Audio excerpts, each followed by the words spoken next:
on this episode of Postcards. Each piece of wood that gets cut for my work has its own personality. So there's never two that are exactly alike. But ultimately, theater, and I think a lot of art, is what you're going to do with the opportunities that are given to you. The reason why I do art is that it affords a level of expression that I think is really valuable.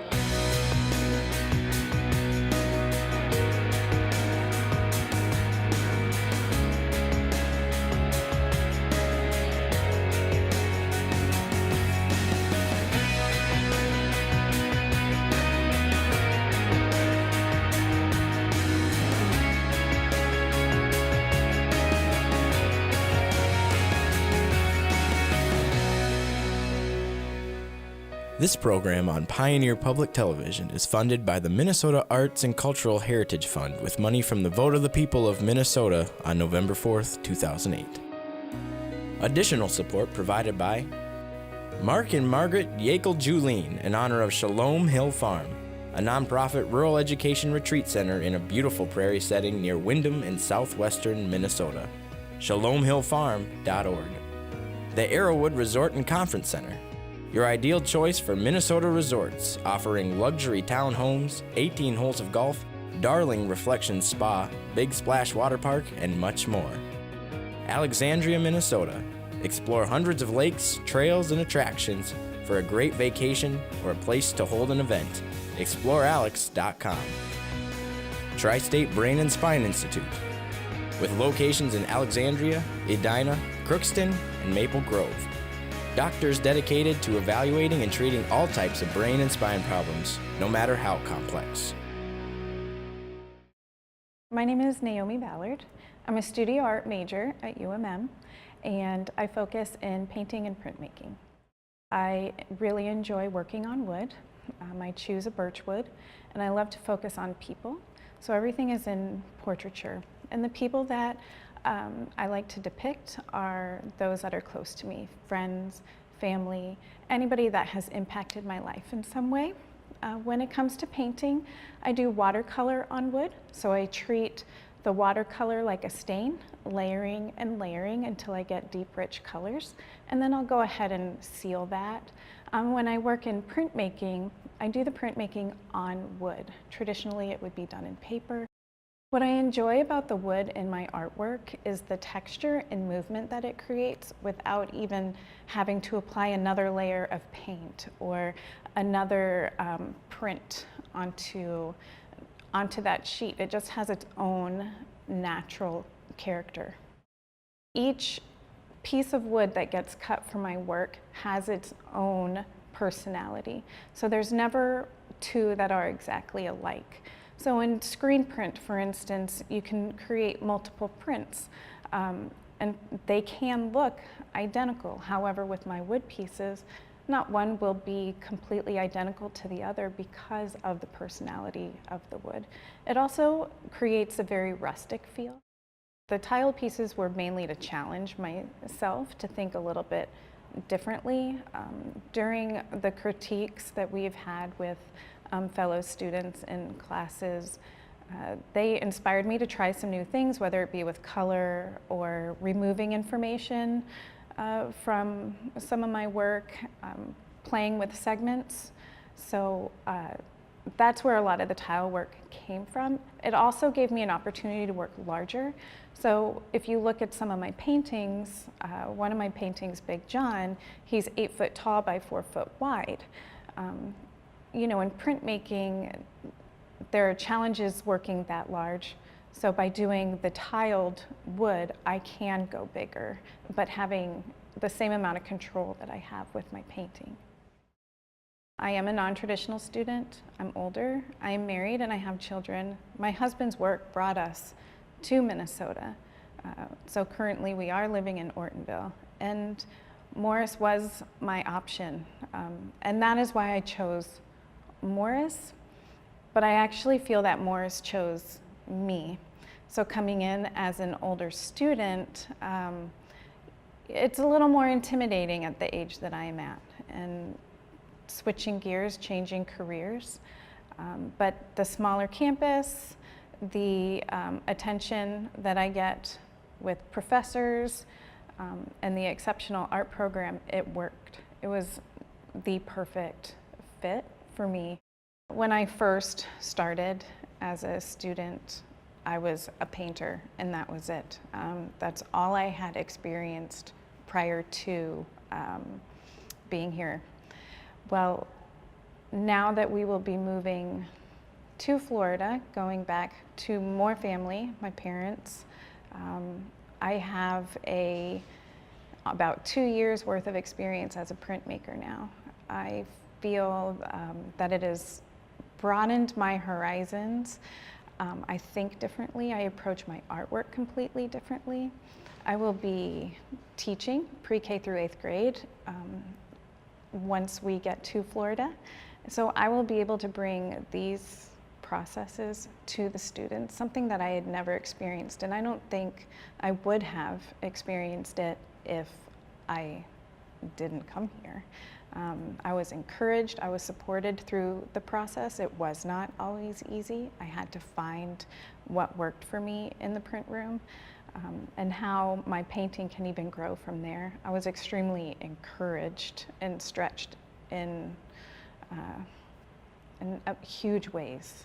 So I feel what I've learned here and how I've grown as an artist, I can bring that to the 220 students I'll be working with in Florida. Are you a fan of postcards? Follow us on your favorite social media platform to get the latest news on upcoming episodes, behind the scenes, and more.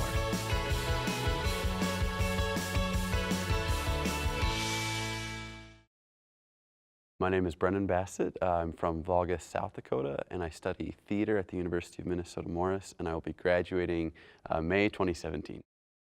So what I do in theater, I'm an actor, and that's a very small part of a very big canvas of collaborative art, of making a world and showing a world to an audience and inviting them into that world, whether they want to escape from theirs or whether it'll help them either deal with things that are going on or provide some sort of catharsis is always what we strive for. The reason theater appealed to me, it appealed to me at a young age, and one specific memory is my parents took me to a production of The Boys Next Door. And I really remember being like 6 or 7 and really finding these characters enjoyable. And then afterwards I got to see them in the lobby, and there they were as just regular people. And then in 3rd grade I did a version of Cinderella where I was like an advisor to the king that carried around the slipper all the time, just this goofy little role. But ultimately it stayed with me because it was a chance to create something with your inner self and your outer self, and create it with other people who enjoy doing that kind of thing, and then sharing it with people is the funnest part of that for me, is having people in front of you that are captivated, or at least you hope you captivate, and even if it's just for a few seconds, to have their attention for that long, especially today with phones and internet and Facebook, everything, to have someone's attention and captivate them with something you created on your own and with others is incredible. It's an incredible feeling that never gets old for me. So the children's show we just did was James and the Giant Peach, and the big message for that is that you can be someone one day, and the next day you can be someone completely different, and not different because you change, but James is with these terrible aunts, and then he gets into this peach and he meets these friends he has. They're all insects, but then throughout the play, he has an adventure with them, and at the end, he's away from his aunts, he's in a new place, and he has all these friends now. And it's just, that message is that your circumstances could be bad now, but they're not always going to be like that. You can find friends in even the strangest of places, in the weirdest of ways. Have an adventure and see what happens. Children's theater is one of the most rewarding, coolest things to do, and it's also, for me, it's one of the most difficult, because children are smart. I mean, say what you will, they're smart, and if they pick up that you're not believing what you're saying or who you are, or you don't believe the world you're in, they're going to be the first to write it off, and to lose you. You're going to lose their attention, and you're going to lose their respect, because they're smart, and they're the ones that people are like, oh yeah, children's theater, you make a spectacle for children, they like it. Well, I mean, they have to believe it though. They want to believe it, and it's getting harder and harder with TV and movies. But it's still, there's such a big place for it still, and it's fun. So studying theater in Morris, in a smaller community than compared to the Twin Cities, there's pros and cons, but ultimately theater, and I think a lot of art, is what you're going to do with the opportunities that are given to you. You get so close with these people, and it attracts these passionate people that want to do it, they want to get better, and they have, definitely the supply, the faculty to do that with. And if you take that motivation in those people and you run with it, you can go to places. I mean, even just being in Morris, I've already been in Chicago and the Twin Cities, and I've performed, improv at each and have auditioned at each and everything. So I think that though there are differences, it's kind of who you are and the character you are at the end of the day and what you're going to do and how hard you're going to work. 3 to 5 years, ideally, I'd like to be working professionally in any city. I've looked at New York and the Twin Cities, and next year I'll be going over to the UK and I'll be studying in England at the Guildford School of Acting in their MFA program, 2 years. So, but I'd like to be in Dublin too, not being just working and making some money. There's the whole thing. If you want to be in theater, if you're an actor, you want to be famous and you want to be making huge money. Well, I mean, the very small percentage of people that do theater actually do that and become famous. But there's plenty of people that work in theater and can still make a living. So that's where I see myself. Visit pioneer.org/postcards to catch up on missed episodes and to find out more about your favorite segments.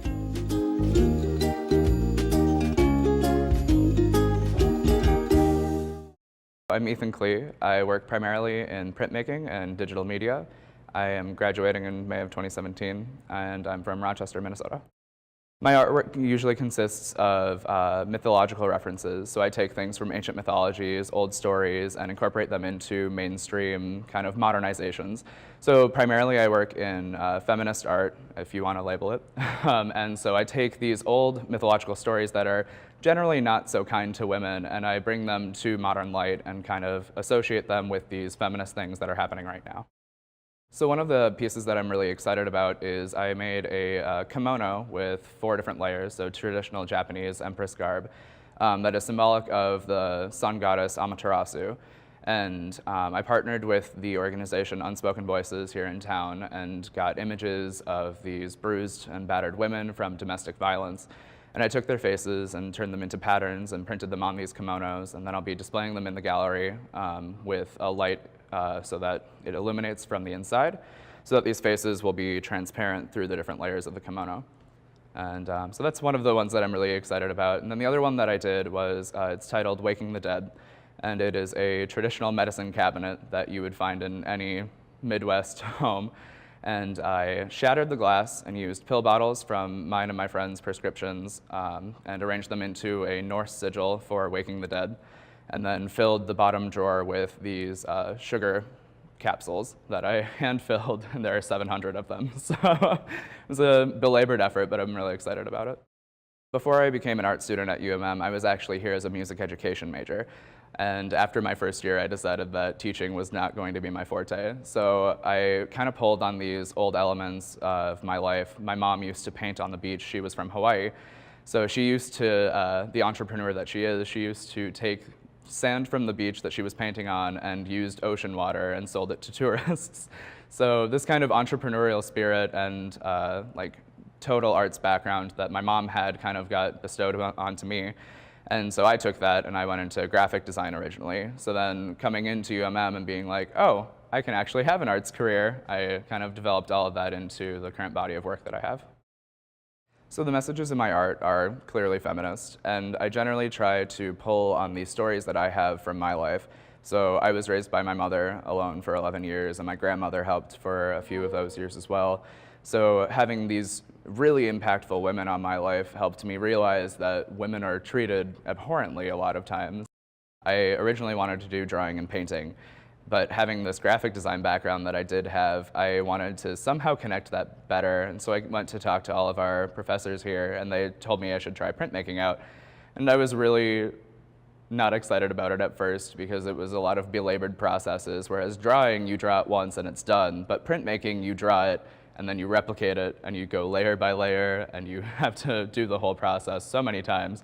But after my first printmaking class, I had connected with the professor really well, and I decided that was a great way for me to get my art accessible to a lot of different people, especially with the kind of messages that I'm trying to portray. It's really easy to get it to a lot of people if you have a lot of the same thing. UMM has really influenced my art, primarily due to our faculty here. I had Jess Larson, our division chair, as my introductory advisor. So when I first came to the school, she was the first professor that I ever met. And I connected with her in a very odd way because Jess has this like weird sense of humor that was really intriguing to me, and I really wanted to connect with her as a person. So after I decided music wasn't for me, I went and met with her a bunch, probably like twice a week for the last 3 weeks of the semester, and we developed this friendship. In the current to immediate future, I expect to be working in graphic design, probably in Minneapolis. And then I'm really hoping that I'm able to work on my independent body of work on the side, which I know is kind of a generally a big undertaking to try to do both. But with the company that I'm hoping to work with, they really enjoy me as a normal artist as well as a graphic artist. So I'm really hoping that they will nurture that growth as well. You know you can watch postcards on your TV, but did you also know you can watch postcards and other Pioneer shows anywhere, anytime using Pioneer On Demand at video.pioneer.org. My name is Eric Dimmitt. I'm from Prior Lake, Minnesota. I am a theater major with an English minor. My focus in the arts is theater, particularly theater performance, although I have gotten interest in directing. Might be something that I try out further down the road. We'll see. The school that I went to in Prior Lake, my middle school, elementary school, it was all combined. It was a K through 8th grade school. And they would always do little Christmas pageants, some kind of a spring musical, stuff like that. But you really couldn't do them until you were in middle school. It was a middle school musical. I went to a smaller private school, so they didn't have big theatrical productions in that sense. So when I was younger in elementary school, I would go to these musicals and I'd be like, I wish I could do that. I was always really upset when I couldn't actually do it. And we're finally able to do it my 7th grade year. We did Alice in Wonderland.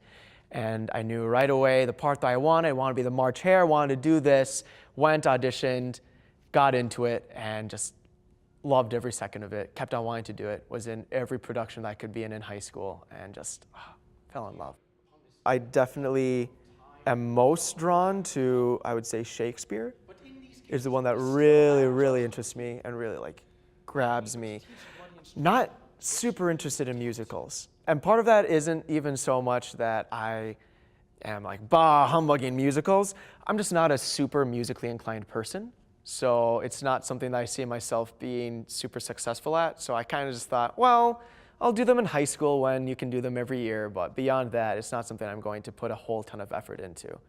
But the Shakespeare, love it. It's been around for forever. Shakespeare, writing it, just understood so many things that are still relevant to just being a human to this day, and just is magnificent, and the text itself is a piece of art. It's wonderful. This past fall, we did A Midsummer Night's Dream, a Shakespeare play, and I was able to do the role of Oberon, the Fairy King.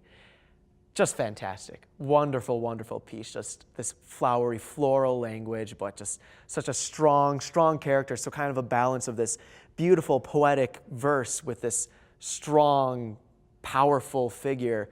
And costumes set were all incredible. I got this gigantic cape coat thing that I was just twirling around the place, had makeup and hair just going really crazy, looked like a combination of David Bowie and Kiss. It was so much fun. I had these claws I was playing around with.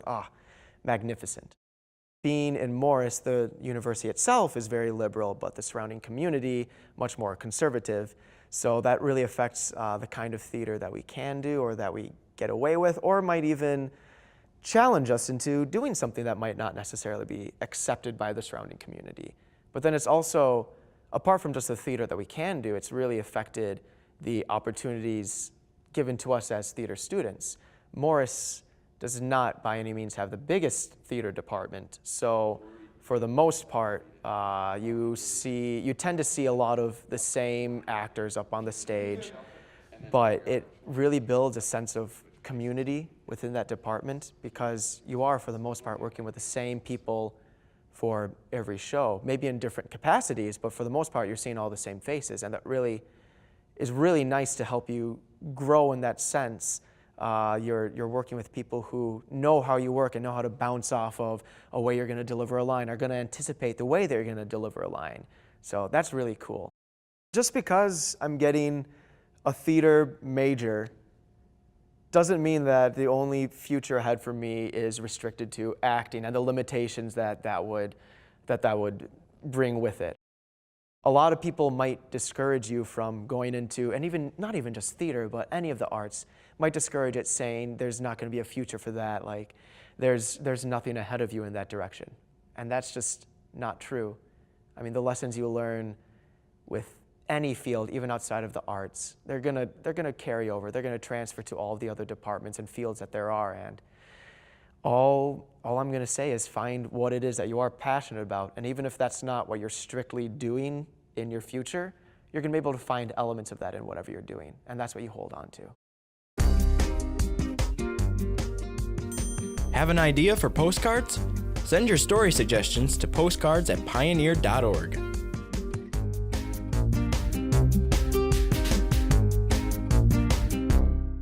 My name is Catherine Evanson. I'm from St. Joseph, Minnesota. I have two majors here actually, so that's psychology and studio art. The art that I do focuses broadly on drawing and screen printing, as well as ceramics and some fiber art as well. Psychology and art do intersect in a broader sense of where I'm hoping to go with both of them. So that means that I'm looking for to do art therapy as a graduate program.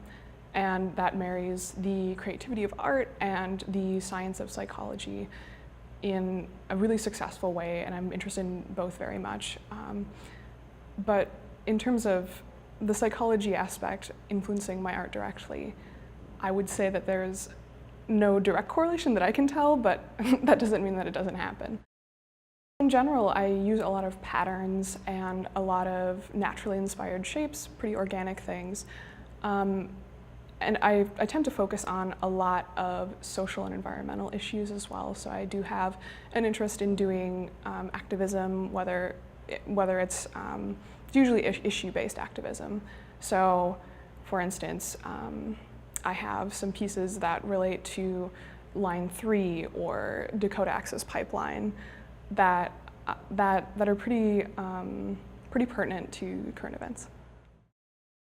So in terms of my two-dimensional work, so that is my drawing and my printmaking, I am able to use some pretty direct imagery in referencing current events, in referencing things that I feel there should be a different dialogue around, or even dialogue whatsoever.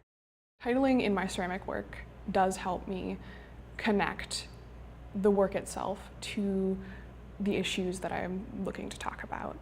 And so whether it's something that is a set of bowls or whether it's something that's more obvious with some texture work, like for instance, I have a piece that I have small sculptural bees essentially applied to the surface of the set, as well as some honeycomb. And so that talks a little bit about environmental issues, obviously.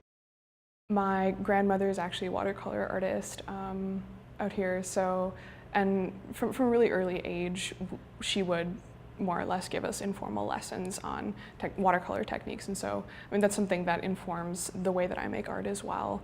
So I generally tend to choose sort of some more amorphous information to incorporate into printmaking, for example, or my color choice is also influenced in this way. But the reason why I do art, in terms of where I come from, is that it affords a level of expression that I think is really valuable. I think that it's really, really important to use art to communicate across cultural divides, to have conversations, because without art there is no true culture. You're not going to have a meaningful culture without a diverse array of arts that are saying different things and diverse array of artists that are saying different things as well. It's a little bit of a joke between my friends and I that I'm a prairie woman at heart. But I think that living in Western Minnesota really has influenced the way in which I choose to express ideas through my pieces. So I tend to use a lot of really traditional imagery, sometimes to talk about really contemporary things, and in which case you can look to art historical references and contexts. I think that allows me to blend both traditional and contemporary subject matter in a really effective way. And I think that had I lived in, say, Minneapolis or St. Paul right away, I don't think that I would have learned to use the value of traditional imagery and using that to juxtapose with more perhaps contemporary or more sort of glossy graphic styles.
This program on Pioneer Public Television is funded by the Minnesota Arts and Cultural Heritage Fund with money from the vote of the people of Minnesota on November 4th, 2008.